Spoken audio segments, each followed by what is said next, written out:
नमस्कार। एक सवाल है जो हम सबको कभी ना कभी परेशान करता है। जब सब कुछ थम जाता है तो उसके बाद क्या होता है? ये एक ऐसा सवाल है जिसने सदियों से इंसानों को उलझाए रखा है। तो आज चलिए कुछ आध्यात्मिक ग्रंथों की मदद से इस गुत्थी को सुलझाने की कोशिश करते हैं।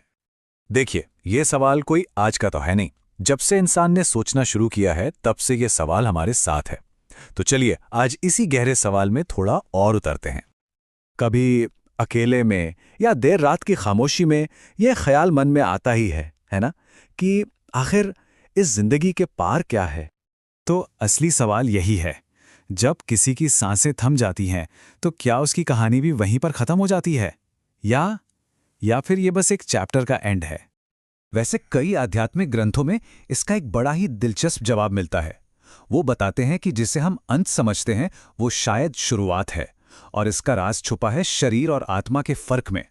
तो फर्क क्या है? देखिए, शरीर जो कि मिट्टी का बना है, वो तो एक दिन मिट्टी में मिल जाता है, नश्वर है। लेकिन आत्मा, कहते हैं कि वो अमर है, एक ऐसी एनर्जी जो कभी खत्म नहीं होती। अच्छा, तो अगर आत्मा अमर है, तो फिर शरीर छोड़ने के फौरन बाद होता क्या है? पर ग्रंथों की माने तो ये सफर फौरन शुरू नहीं हो जाता। हाँ, तो होता क्या है कि आत्मा फौरन ही किसी नई दुनिया की तरफ नहीं चले जाती। शुरुआत में एक ऐसा फेज होता है जब आत्मा अपने पुराने जीवन से, अपनी दुनिया से जुड़ी रहती है। इसे आप एक तरह का फेयरवेल, एक विदाई का वक्त समझ सकते हैं। आत्मा कुछ वक्त के लिए अपने शरीर के पास, अपने लोगों के आसपास ही रहती है, जैसे वो अपनी दुनियावी जिंदगी को अलविदा कह रही हो। और जब ये जुड़ाव का दौर पूरा होता है, तब शुरू होती है असली यात्रा। अब सवाल ये है कि आत्मा का रास्ता कौन तय करेगा? तो इसका जवाब एक ही शब्द में है, कर्म।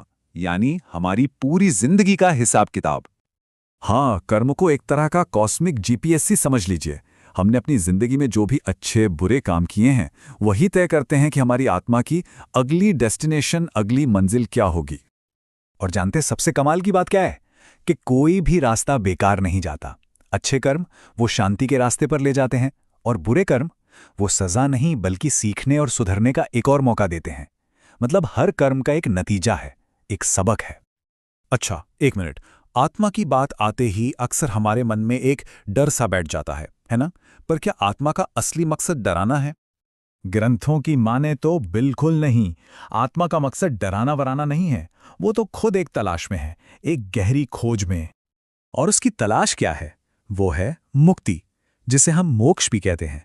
मतलब जन्म और मरण के इस चक्कर से आजाद होकर उस परम शांति में मिल जाना।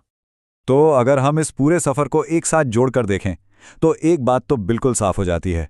जिसे हम दी एंड या अंत समझते हैं, वो असल में शायद सिर्फ एक नई शुरुआत है। और इस पूरी सोच का जो निचोड़ है, वो एक बहुत ही गहरी बात में छिपा है। हमेशा याद रखना, शरीर खत्म होता है, यात्रा नहीं, वो चलती रहती है। तो चलिए, इस विवेचना को एक सवाल पर छोड़ते हैं। क्या मौत वाकई में कहानी का अंत है, या फिर बस एक मोड़ जहां से एक नया रास्ता खुलता है? सोचिएगा जरूर। नमस्कार।